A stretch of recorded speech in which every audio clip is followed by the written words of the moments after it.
헤라와 암소가 된 이오.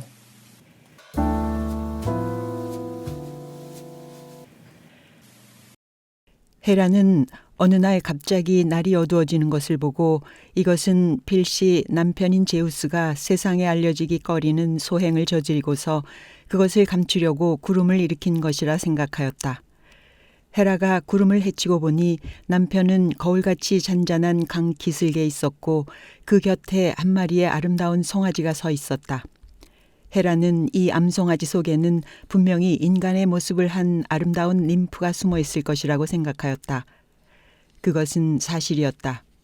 암송아지는 강의 신 이나코스의 딸 이오였다. 제우스는 그녀와 희롱하다가 아내 헤라가 가까이 오는 것을 보고 이오를 암송아지로 변신시켰던 것이다. 헤라는 남편 곁에 와서 암송아지를 보며 그 아름다움을 예찬하였다. 그리고 누구의 것이며 무슨 혈통이냐고 물었다. 제우스는 더 이상 캐묻지 못하도록 하려는 생각에서 그것은 지상에서 태어난 새로운 품종이라고 답했다. 그러자 헤라는 자기에게 선물로 달라고 간청했다. 제우스는 어떻게 해야 좋을지 망설였다. 자기의 여인을 아내에게 주기는 싫었기 때문이었다. 하지만 못 준다고 거절하면 분명 의심을 받을 것이다. 그래서 제우스는 어쩔 수 없이 승낙할 수밖에 없었다. 그러나 헤라는 아직 완전히 의심을 풀지 못했으므로 송아지를 아르고스에게 보내서 엄중히 감시하게 했다. 아르고스는 머리에 100개의 눈이 있었다. 그리고 잘 때는 언제나 동시에 2개 이상 눈을 감지 않았으므로 이오를 부단히 감시할 수 있었다. 낮에는 마음대로 먹도록 내버려두고 밤이 되면 보기 흉한 끈으로 목덜미를 묶어두었다. 이오는 팔을 내밀고 아르고스에게 결박을 풀어달라고 애원하려고 했으나 내밀 팔이 없었고 목소리는 자기 자신도 놀랄 만큼 소의 울음소리를 닮아 있었다. 아버지와 자매들을 본 이오가 그 곁으로 가자 등을 쓰다듬으며 아름다운 소라고 감탄할 뿐이었다. 아버지가 손을 내밀고 한 다발의 풀을 주자 이오는 그의 손을 핥았다. 이오는 자기가 누구인가를 아버지에게 알리고 싶었지만 말을 할 수가 없었다. 마침내 이오는 글씨를 쓸 생각을 하고 제 이름은 그것은 짧은 이름이었다. 발굽으로 모래 위에 썼다. 아버지 이나코스는 그것을 알아보았다. 오랫동안 그 행방을 수색하였으나 찾지 못하던 딸이 이같이 변해 있는 것을 알아차리고 애통한 마음을 금할 수 없었으므로 딸의 목을 끌어안으며 큰 소리로 외쳤다. 오, 내 딸아, 오히려 너를 아주 잃는 편이 덜 비통할 것 같구나. 이나코스가 이같이 탄식하고 있는 것을 본 아르고스는 가까이 와서 이나코스를 쫓고 모든 것을 다 내려다볼 수 있는 높은 언덕 위에 자리를 잡고 앉았다. 제우스는 자기 애인의 이러한 고통을 보고 괴로워하였다. 그리고 헤르메스를 불러 아르고스를 퇴치하도록 명하였다. 헤르메스는 서둘러 채비하고 날개 달린 신발을 신고 머리에는 모자를 쓰고 잠이 오게 하는 지팡이를 쥐고 천상의 탑으로부터 지상으로 뛰어내렸다. 지상에 내리자 날개를 떼어내고 지팡이만을 손에 들고 양떼를 몰고 있는 양치기의 모습으로 변장했다. 그리고 이리저리 양을 모르면서 피리를 불었다. 그것은 시링크스 또는 판이라고 하는 피리였다. 아르고스는 이제까지 그와 같은 악기를 본 적이 없었으므로 즐거워하며 들었다. 그리고 말했다. 젊은이, 이리 와서 내 곁에 있는 이 바위 위에 앉게. 이 부근은 양이 풀을 뜯기에는 제일 좋은 곳일세. 게다가 이곳엔 자네 같은 양치기 사람들이 즐기는 좋은 그늘도 있네. 헤르메스는 아르고스의 곁에 앉아서 이 얘기 저 얘기를 하면서 날이 어둡기를 기다렸다. 이윽고 날이 어두워지자 그 피리로 은은한 곡을 불면서 어떻게 해서라도 아르고스의 감시하는 눈을 잠들게 하려고 애썼다. 그러나 아무리 해도 허사였다. 아르고스는 그 대부분의 눈을 감았으나 그중 몇 개는 여전히 크게 뜨고 있었기 때문이다.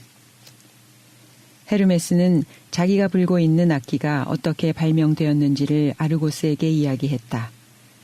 옛날 시링크스라는 이름의 ним프가 있었는데 숲속에 사는 사티로스와 요정들로부터 많은 사랑을 받았습니다. 그러나 시링크스는 누구의 사랑도 받아들이려 하지 않고 아르테미스 여신만을 마음속으로 숭배하면서 사냥만 했습니다. 사냥옷을 몸에 걸친 시링크스의 모습은 아르테미스와 견줄 정도로 아름다웠지요.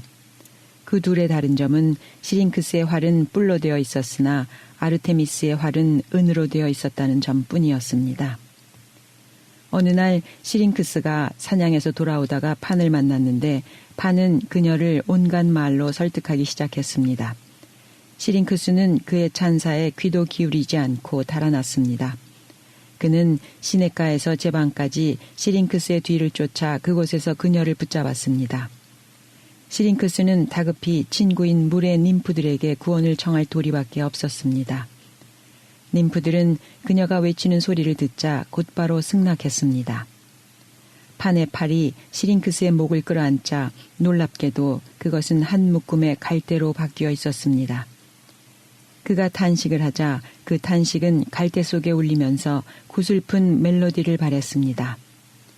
판은 그 음악의 신기함과 감미로움에 취해서 말했습니다. 이렇게 된 바에야 어떻게든 너를 내 것으로 만들겠다. 판은 몇 개의 갈대를 꺾어 길이가 서로 다른 것을 나란히 한데 합쳐 피리를 만들었습니다.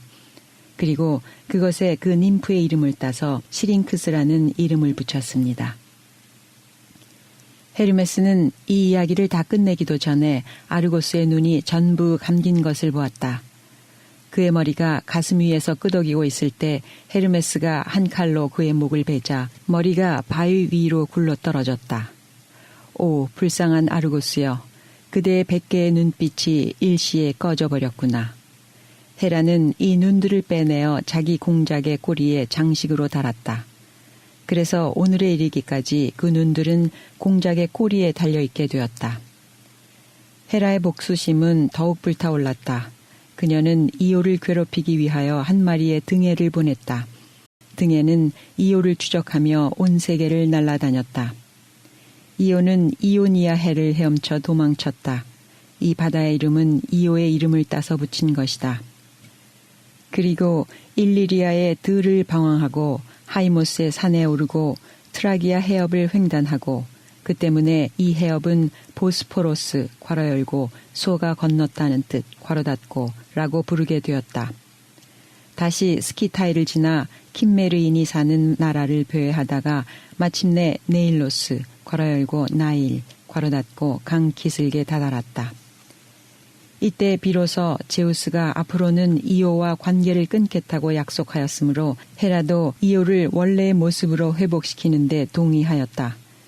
이오가 인간의 모습으로 돌아가는 과정은 참으로 기묘했다. 거친 털이 몸에서 점점 빠지고 뿔이 사라지고 눈이 점점 가늘어지고 입도 점점 작아졌다. 손과 손가락이 발굽 대신에 앞발로 나타났다. 마침내 암송아지의 모든 모양이 사라지고 인간의 아름다움만이 남았다. 그녀는 처음에는 소의 소리가 나지 않을까 하는 걱정으로 말하기를 꺼렸으나 점점 자신을 갖고 아버지와 자매들이 있는 곳으로 돌아갔다.